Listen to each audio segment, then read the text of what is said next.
Hello हवे दोस्तों, आप सबका स्वागत है मेरी एक और नई वीडियो के अंदर। ये वीडियो भाई प्रशांत धवन स्टडी आईएएस का है। टॉपिक ये है कि इजराइल पे 104 देशों ने बैन लगाने के लिए यूएन में एक दरखास्त डाली हुई है। उस पे इंडिया ने उस पर मना कर दिया। तो देखते हैं इस पे इंडियन पॉलिटिक्स में लोग क्या कह रहे हैं, क्या नहीं कह रहे हैं, कैसे हो रहा है, कैसे नहीं हो रहा है। चलते हैं, देखते हैं भाई इस वीडियो में और देता हूँ मैं इस पे अपना ऑनेस्ट वाला रिएक्शन की क्या है इसमें। शुरू करते हैं वीडियो बिना किसी देरी के। Welcome to study IQ. मैं हूं Prashant Dhawan. Now recently India ने एक बहुत ही सरप्राइजिंग मूव चला जब 104 देशों ने इजराइल के अगेंस्ट एक चिट्ठी लिखी और इंडिया को भी कहा कि चलिए यहां पर इस नंबर को 104 से बनाते हैं 105, इंडिया को भी ज्वाइन कर लेना चाहिए। इंडिया ने पोलाइटली मना कर दिया। इंडिया ने इजराइल के अगेंस्ट ये लेटर साइन नहीं किया और इसको लेकर इंडिया में आप देखोगे जो ऑपोजिशन पार्टीज के बड़े नेता हैं ये कह रही है कि इंडिया ने बहुत ही गलत काम किया है यहां पर। नाउ सबसे पहले तो ये आर्टिकल देखिए। India didn't sign letter of support by 104 countries for United Nations General Secretary after ban by Israel। now आज से कुछ समय पहले मैंने ये वीडियो करी थी अपलोड जहां पर ये लिखा है कि इजराइल ने सडनली यूनाइटेड नेशंस के जो चीफ है एंटोनियो गुतरेस इनको बैन कर दिया और लिटरली ये कहा कि अगर एंटोनियो गुतरेस इजराइल के आसपास भी कहीं पर दिख गए सीधा इनको जेल डाल दिया जाएगा, क्योंकि ये अब डिक्लेयर कर दिए जा चुके हैं पर्सोना नॉन ग्रेटा। इजराइल दुनिया का पहला देश बना था जिसने यूनाइटेड नेशंस के सेक्रेटरी जनरल को यह कह दिया कि हमारे देश में तुम आ मत जाना। और इसका रीजन देखिए, अगेन आप अगर इजराइल के पर्सपेक्टिव से देखोगे ना, अगेन मैं ये नहीं कहूंगा कि आप ये कह सकते हो कि इजराइल का गुस्सा जस्टिफाइड है, मगर आप समझ पाओगे कि इजराइल ने यह सब किया क्यों था।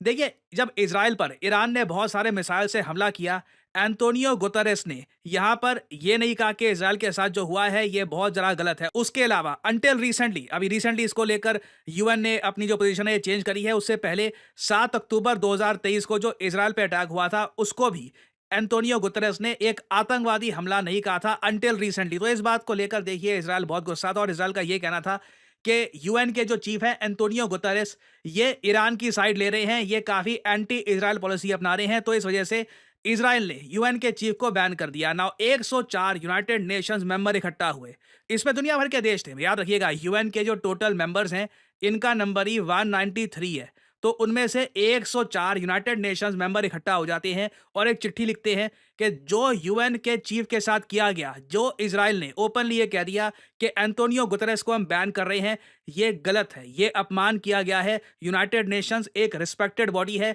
उनके चीफ का ऐसा अपमान गलत है। और जब ये चिट्ठी भारत के पास आई कि अब इंडिया भी यहां पर साइन करेगा, इंडिया बहुत बड़ा देश है। आई मीन लिटरली दुनिया में आप अगर 5 सबसे पावरफुल कंट्रीज की लिस्ट बनाते हो तो इंडिया डेफिनेटली वहां पे, डिपेंडिंग ऑन योर अंडरस्टैंडिंग या जो आपका व्यू पॉइंट है, थर्ड या फिर फोर्थ स्पॉट पे डेफिनेटली इंडिया वहां पर होगा। तो जब इंडिया के पास ये चिट्ठी आई, इंडिया ने पोलाइटली चिट्ठी पर साइन करने से मना कर दिया। और इसको लेकर भारत में जो कई बहुत ही बड़े लीडर्स रह चुके हैं, जो एक बार को भारत सरकार में यूनियन मिनिस्टर भी रह चुके हैं, ये आलोचना कर रहे हैं भारत सरकार के निर्णय की। फॉर एग्जांपल पी चिदम्बरम को आप यहां पर देख पाएंगे।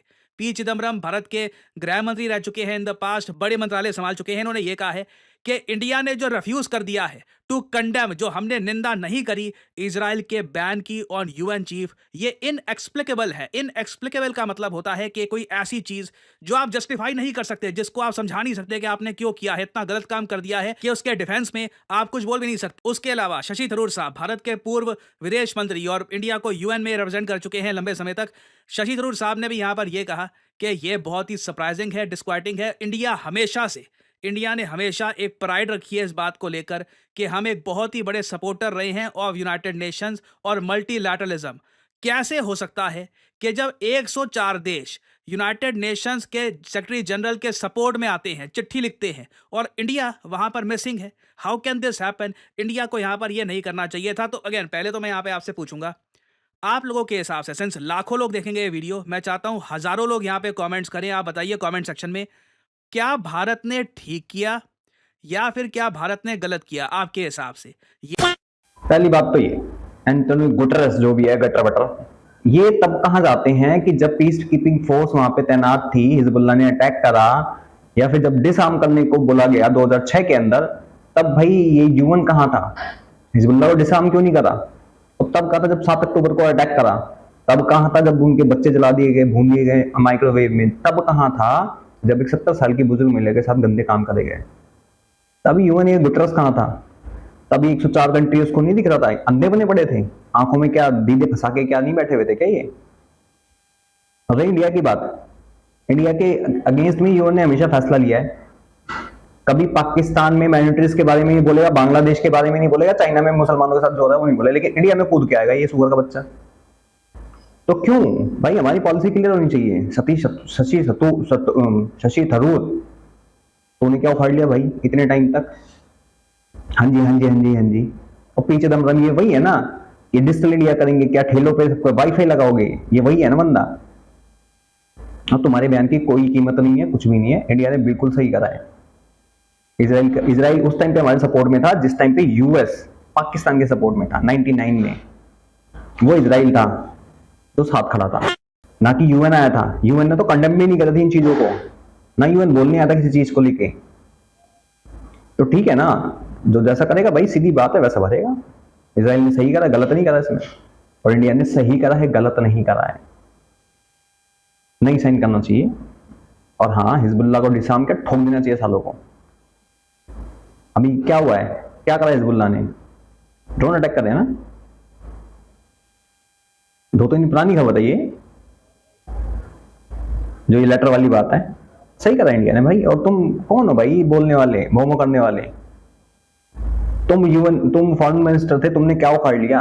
झुके रहते थे मिशन के आगे। सीधी बात है, ना किसी को झुकाएंगे ना नजर उठाएंगे, आंखों में आंखें डाल के बात करेंगे।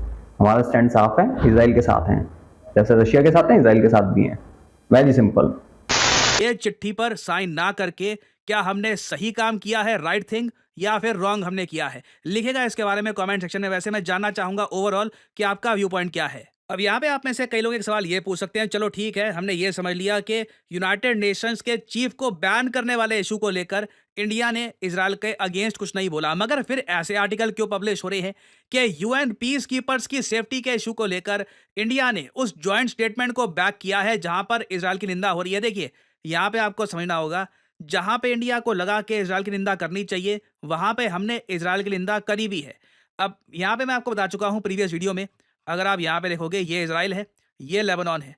इजराइल लेबनान के बीच में जो ये एरिया है ना, यहाँ पे आपको मिलेगी ब्लू लाइन। ब्लू लाइन को संभालने के लिए यूनाइटेड नेशंस ने अपने सोल्जर्स, अपने ब्लू हेलमेट वाले सोल्जर्स यहाँ पे डिप्लॉय कर रखे हैं। बाय द वे, यूएन के खुद के कोई सोल्जर्स तो है नहीं, बाकी कंट्रीज के सोल्जर्स यहाँ पे आते हैं और पीस कीपर के रूप में काम करते हैं।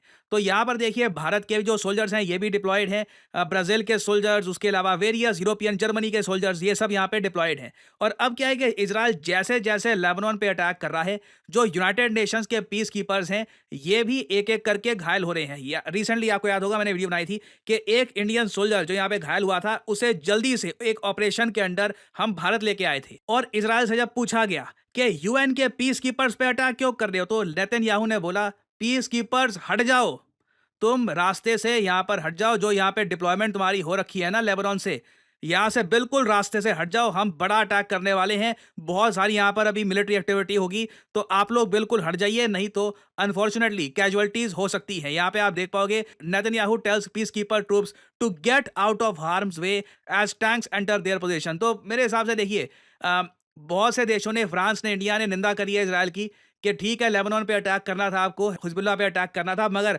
यूनाइटेड नेशंस पीस कीपर्स की सेफ्टी को ध्यान में रख के आप अटैक कर सकते थे। बट इजराइल का यहाँ पर स्टांस क्लियर है, हमें जो करना है हम करके रखेंगे।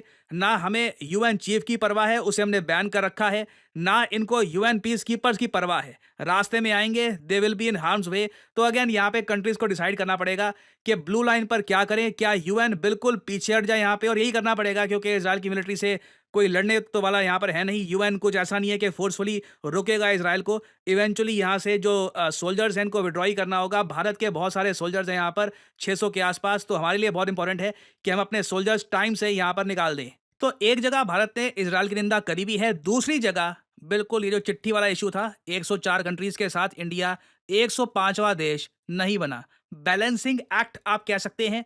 इजराइल ऑब्वियसली इसको अप्रिशिएट करेगा। बताइए यहाँ पर भारत का डिसीजन आपको सही लगा या फिर गलत?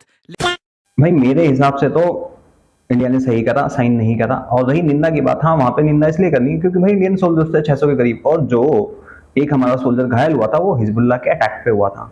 हिजबुल्लाह ने अटैक करा था वो, ना कि इजराइल ने। तो फिर जब तुमने उस पर कुछ नहीं रिएक्ट करा तो भाई इजराइल भी ठोकने पहुंच गया सीधा, उसने साफ बोल दिया हट जाओ सामने से। जब तुम उस पर कोई रिएक्शन नहीं दे रहे हो हिजबुल्लाह के अटैक पे, हमास के अटैक पे, तो इजराइल के अटैक पे क्यों दे रहे हो तुम लोग? ये दोगला रवैया नहीं है इनका? मतलब हिपोक्रेसी की हद होती है यार, तुम बस खाली उसको दबा रहे हो। सीधी बात है, उसके सोल्जर मरेंगे, उसके नागरिक मरेंगे, खून तो खुलेगा खुलेगा, ठोकेगा वो जाके, और इंडिया भी ठोकेगा। गलती हिजबुल्लाह की थी, और जब 2 बार जंग हुई, दोनों बार जब हिजबुल्लाह को डिसार्म करने की बात हुई, तो आज तक हुई कि नहीं डिसार्म हो? क्यों नहीं करेगा भाई? किसकी गलती है? तो क्या इजराइल यूएन के भरोसे बैठा रह जाए और अपने लोगों को मरवाता रहे, है ना, अपने खिलाफ साजिशें करवाता रहे? फिर चाहे ईरान हो, हिजबुल्लाह हो, पैलेस्टाइन हो, यमन हो, हुतीज हो, कुछ भी हो, आके उसको ठोक जाए, वो चुपचाप बैठे। इसको समझ आएंगे, इसको चूतियापा कहते हैं। तो ऐसे चूतियापे के लिए इजराइल में जगह नहीं है और इंडिया में भी जगह नहीं होनी चाहिए। और जो लोग इसका अगेंस्ट आते हैं ना, उनके मुंह पे थूआ सालो तुमने क्या उखाड़ लिया? 26/11 तुमने क्या कर लिया? कितने लोग, कितने ब्लास्ट होते थे इंडिया के अंदर, तुमने क्या उखाड़ लिया था? अगर ऐसे एक्शन लेते ना तो पाकिस्तान की हिम्मत नहीं होती, आज तक हड्डियां कांप चुकी होती गलने वाली, कुत्ते की तरह भौंक नहीं रहे होते। बाकी भाई आप सब क्या कहना चाहते हो इस वीडियो के बारे में और मेरे ओपिनियन के बारे में, मेरे व्यू पॉइंट के बारे में कमेंट सेक्शन में जरूर बताएं। मैं चलता हूं, मिलता हूं आपसे किसी और वीडियो में, तब तक के लिए जय हिंद, जय भारत।